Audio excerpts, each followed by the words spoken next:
CQ20, CQ20, calling CQ, calling CQ. This is Whiskey 1, Hotel Uniform Delta, W1HUD, Hudson High School Ham Radio Club Station, calling for a demo.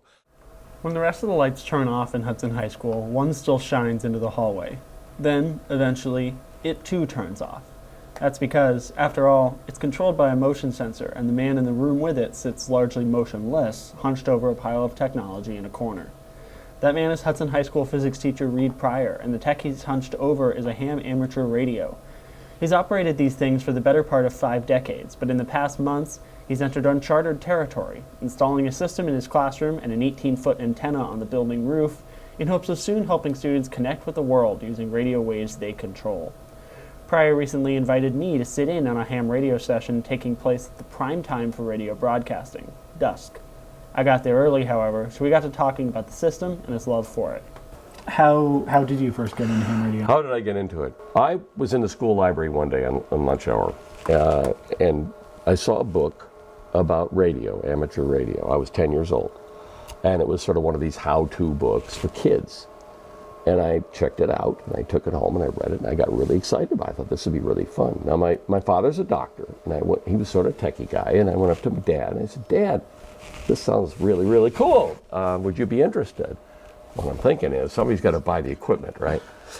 Well, it turned out he was interested. And so the two of us bought the study books, and we studied and took the exam and got the license. Back then there were 5 levels of license, now there's only 3, and we started both together. And of course, as hoped and expected, Dad bought the equipment, which was very expensive in those days. Electronics, of course, is much cheaper in all respects today. Back then, the equipment would have taken this entire table. It was 3 big, huge boxes with a couple dozen vacuum tubes in them. But very quickly, every morning before school, before Dad would go to work, and then every night before bed, we would get on the air, and we could talk to people all over the world. This is in the 60s now. And that was just really, really neat. I made friends on the air that are still personal friends now. Here I am in my 60s. I met one young man when he was 9 and I was 10. I met a girl, an older woman. When I was 11, she was 12. Oh, man. Well, we're both a little older than that now, but she ended up becoming a scientist at the National Institutes of Health and for the FDA, and recently retired. We are still in contact, but we met on ham radio. The boy and I, her brother, used to play chess by ham radio. So pawn to king 4, whatever, back and forth like that. People do that online now. There was no, of course, internet or any of that then. Now, you make friends all over the world, and there's a sort of hidden code about this. When we talk to each other, whether it's by Morse code or by voice with microphone or by digital code, as I'm doing here, you never talk politics. You never talk about religion. You stay away from anything controversial. So at the height of the Cold War in the 60s, when I was a teenager, we could get on the radio and talk to someone in the Soviet Union when you could not make a phone call to there. It was against the law. The only person you could talk to had to be someone approved by our State Department and by their Communist Politburo. But one morning, the true story, 7 a.m. in the morning, I go downstairs. This was, I think, on a Saturday. My dad still had to go into work. He just got off the radio, and he was all excited. He talked to somebody in Russia named Yuri. And I said, "Dad, half the people in Russia are named Yuri." Well, it turns out the guy he talked to was Yuri Gagarin, who was the first man in space, the first guy to orbit the planets. Dad didn't talk to him in space. After he came down, the cosmonauts, since they all had high security clearances, had their own amateur radio station. And Yuri was the most active guy. We wouldn't be talking to any cosmonauts, but as night fell, it was time to turn the radio on. So I sat back, and Pryor set to work. And find some people we can talk to.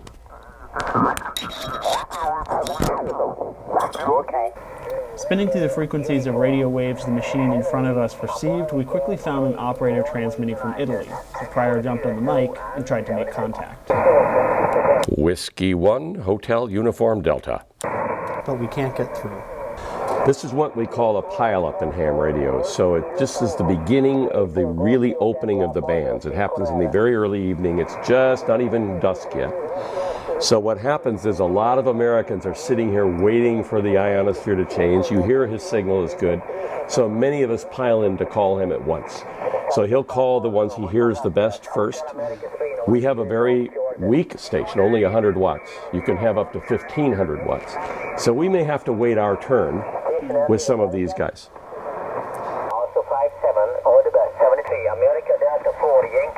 Eventually, we changed our minds on waiting for our turn. He's getting flooded, so we're going to go on. If you kept kind of working on it, you'd get through. Out of luck, we continued scanning until we found another operator just a few hundred miles north of the first one. This man was transmitting from a rural farm in southwest Hungary with a clear signal and less chatter around him. We reached out. This time, we heard a reply. Hotel Alpha 8, Japan Victoria. Whiskey 1, Hotel Uniform Delta. Again, please. Whiskey 1, Hotel Uniform Delta. Number 1, Hotel Uniform Delta. Yes, it's Whiskey 1, Hotel Uniform Delta, the Hudson High School Ham Radio Club in Massachusetts. QSL, you are 5-9. Okay, Whiskey 1, Hotel Uniform Delta. Thank you for the call. You're 5 and 9. My name is Paul, Papa Alpha Uniform Lima. Thank you very much. Thank you, and good DX, Paul. The conversation wasn't earth-shattering. Less than a minute long, it consisted of nothing more than an exchange of technical information about our signal strength.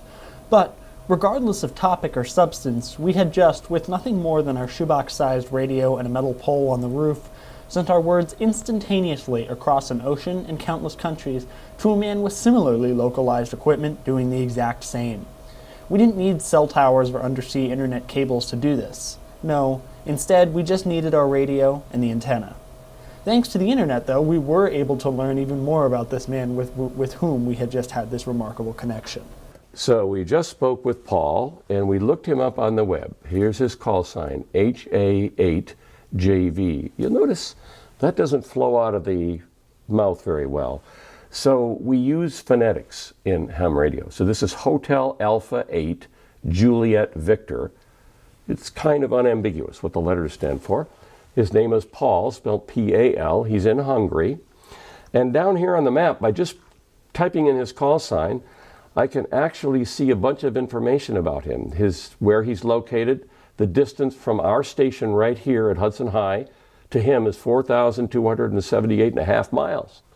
And you can see the short path that it went, and I could go here and zoom in on the map.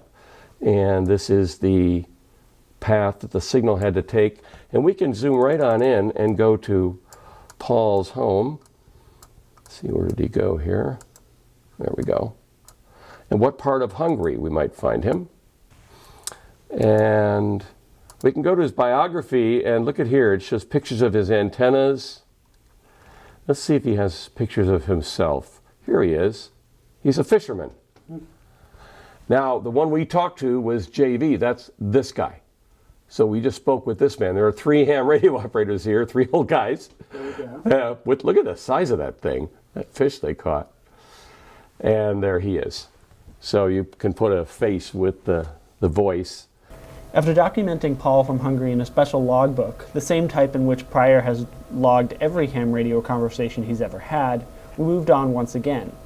With no more luck after that through voice communication, though, we eventually got back to talking with the radio off about ham operation. So I guess, going forward, you might have touched on this, but, what are your goals with, having this set up in here? So we've set this up. You notice we've kind of set it up in a corner here, and the maintenance people were kind enough to arrange it so we could do this. I have a couple of extra chairs. I even have right here some nice bubbled water, so we can sit here, and there's a coffee pot in the back after school or before school, and maybe during ARC, if we're able to do that. If they do ARC next year, have an ARC block like they do for the German class. We could have an ARC block for ham radio. I can point people to the written and online training to get a license if they're interested. It's compared to high school, it's a piece of cake. So talking about the club here in Hudson, after doing this for so long, why was this something you wanted to bring to Hudson High? I think today's younger people don't have the opportunities we had in my day to meet people routinely from other places. I'm talking about foreign places or even distant places in the US. Despite the ubiquity of the internet and the ease with which one could do it, people do not. They tend to text someone down the hallway, right? Amateur radio is a way that you can have friends literally all over the world in all different cultures and get to know those people, talk to them regularly, all those kinds of things. I would like to see more young people get that opportunity. Another thing is, it's a good technical skill to have, to understand radio communications. We're so spoiled by our smartphone having everything in it. What if in some cataclysm someday those didn't work anymore? What if the internet came down? This technology is specifically designed to be portable. This, you'll notice, this radio here doesn't plug into the wall. It's designed to be hooked up to a car battery. Literally, we could pick this up. It has a handle on the side. And we could take it and put it in a vehicle and be out of here in 5 minutes to high ground or whatever, string a wire up a tree and be able to talk to anybody, anywhere. So in emergency situations and so on, ham radio is absolutely invaluable. Pryor values these ham radio skills and has already worked hard to bring the equipment to teach them into the high school. Though he now sits alone in his classroom, his door remains open, spilling late afternoon light into the hallway, at least until the motion sensor turns them off.